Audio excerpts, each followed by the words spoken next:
Hi, I'm Dr. Caroline Leaf, and welcome to my podcast, Cleaning Up the Mental Mess. Well, today's podcast, I'm going to answer a question that's been sent in from a listener. Excellent question, and it's something I've been asked so often, so I thought it was a brilliant question to answer. And this question is, can you explain forgiveness from a neurological and spiritual perspective?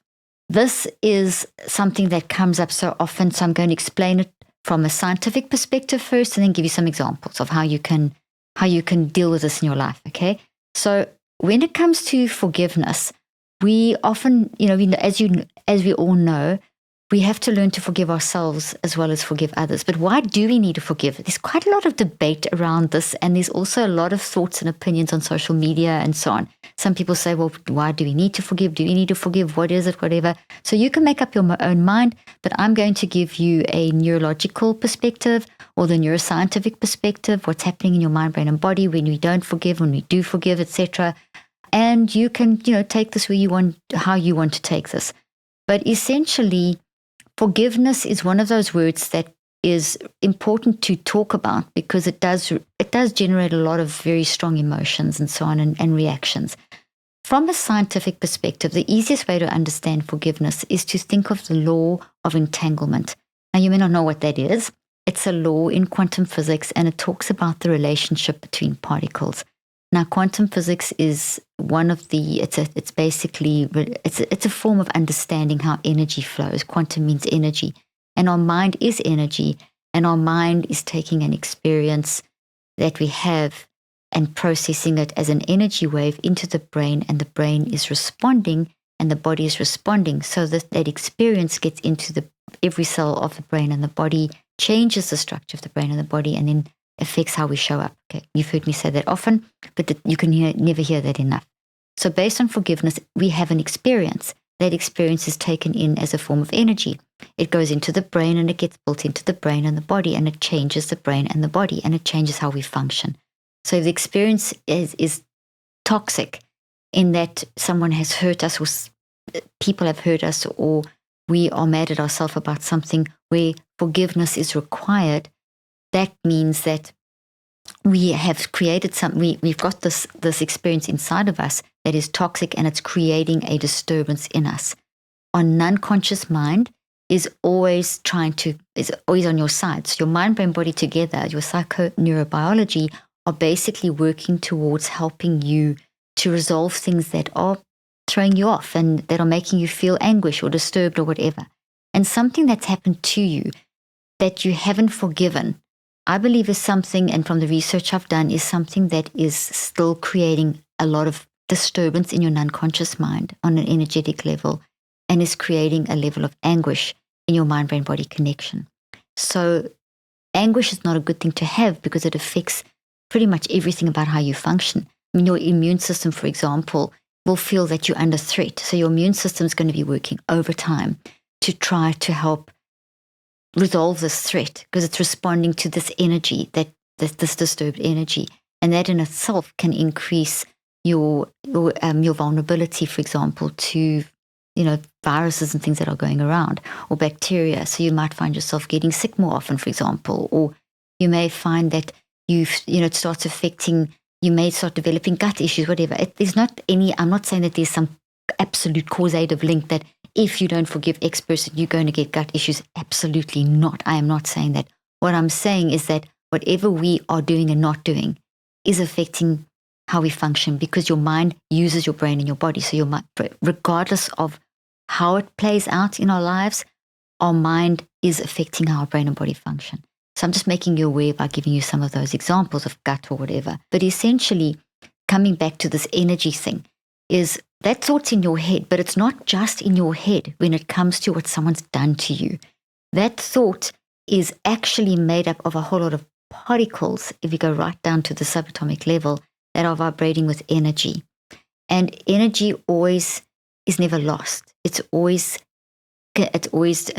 transfers from one it converts, and it never is lost, and it also has a source. And the source is always the story, what's happened. And so if the source of this feeling of anguish because someone's done something to you, and you're feeling this like you've been told that you need to forgive to heal, or whatever the reason is for the need to forgive, or the desire to forgive, or the whatever, however you want to phrase it, that actually shows us that there is still a connection energetically to the source. So in quantum physics, as soon as two particles are put into a relationship with each other, they become entangled, which means that no matter how far apart those particles are, if one spins this way, the other one will spin that way as well. So there's a relationship that has been set up. So translating that all the way back to our experiences that translate into energy, and then into energy inside structural change in our brain and our body, if we have had an experience that's toxic from someone else, one of the primary reasons why it is worth forgiving, and even if you want to change the word forgive, because there's a lot of religious trauma around that word forgiving as well, is you can, if maybe you want to use the word release or something, or unplug or whatever, hear my explanation and then you can take the best word that works for you. Essentially what you're doing, think of it like this. Experience in your head is this energy vibrating in these particles which have formed this thought, and it's also represented in the DNA of every one of your cells. That has a source that's keeping it going. Like my computer, I have to keep charging it to make it work. Your phone, you have to charge. You understand that principle very, very easily. It's the same kind of thing. That thought in your head of that experience, that's very real, is still getting a lot of toxic energy because it's still connected to the source of the toxicity. So whomever, or however many people hurt you, or whatever situation or institutional people, whatever it is, if you haven't released through forgiveness, you are still plugged in. And so therefore the computer's constantly charging. The thought is constantly charging. Where the energy that charges my computer is good because it makes the computer work well, the energy from a toxic source isn't good because it's not making the thought in your brain work well at all. It's actually making it not work. It's making it toxic and even more toxic.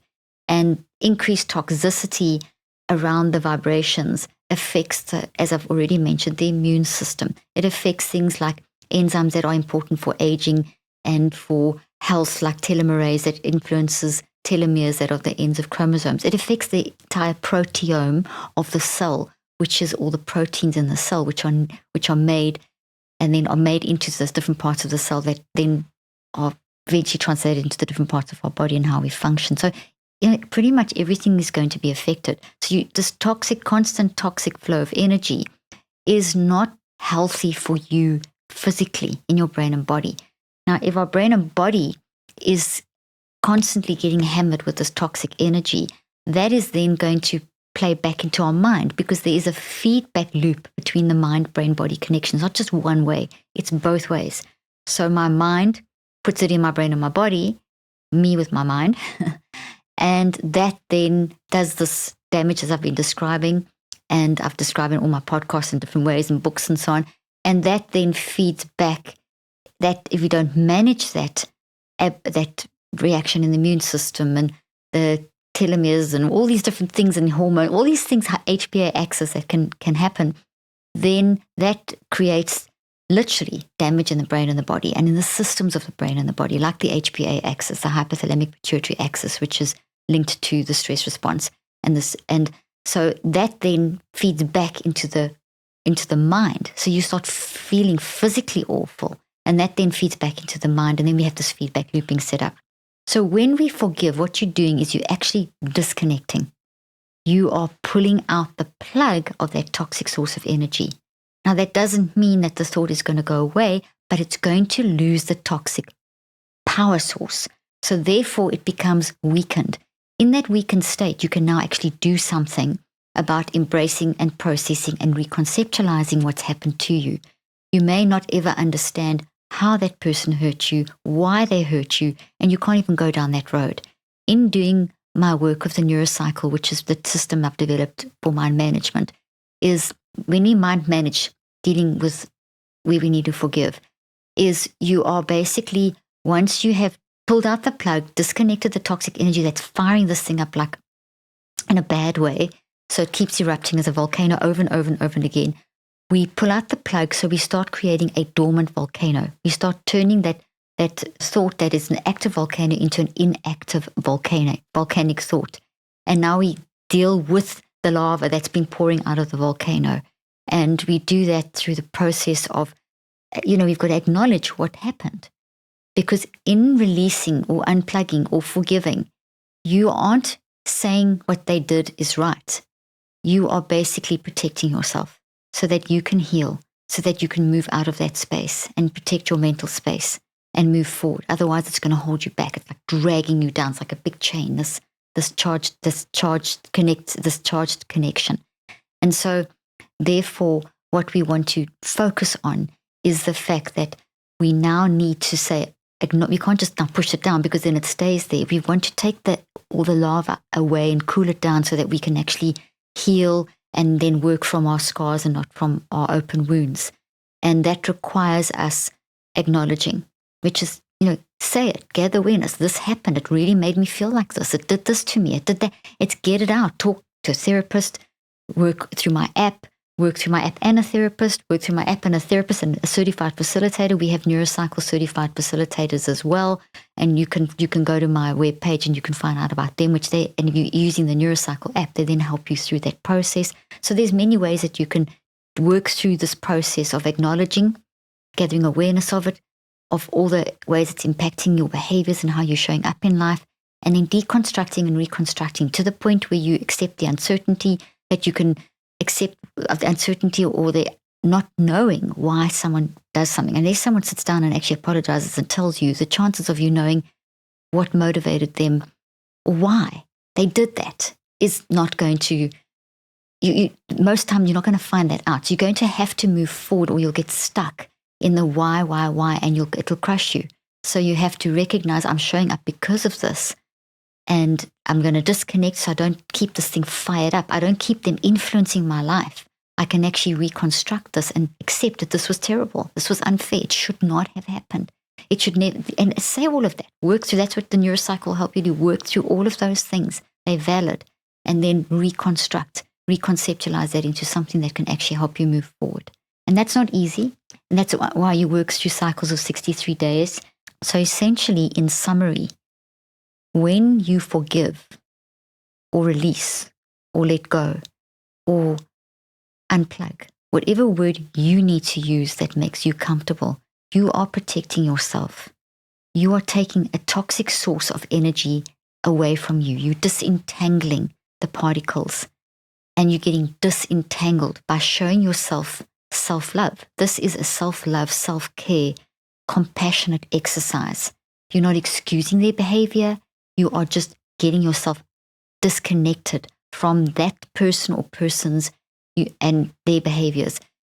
By not doing that, they have the power still to pour their toxic energy into you on an unconscious level that you're not even aware of.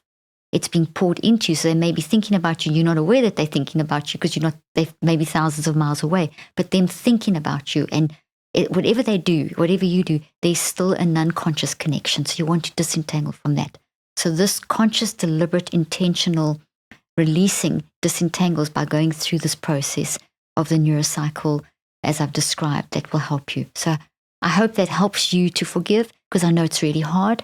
I mean, as I was writing this podcast, I was thinking about, I asked myself the question, is there still unforgiveness in me towards anyone? And I actually found something that I thought I had forgiven, and I actually did the little, I went through the exercise. I actually did the whole neurocycle.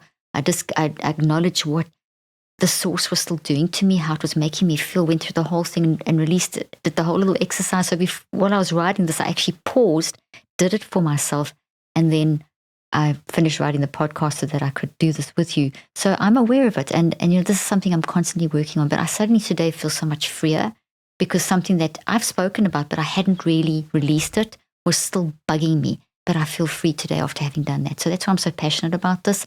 It doesn't mean what they did was right, that I'm talking about, and it's a private thing.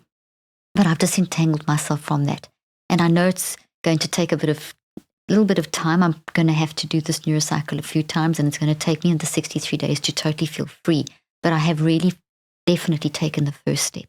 today, and I'm going to be able to continue over the next 63 days working on that. So I hope this has helped you, and I look forward to seeing you next time.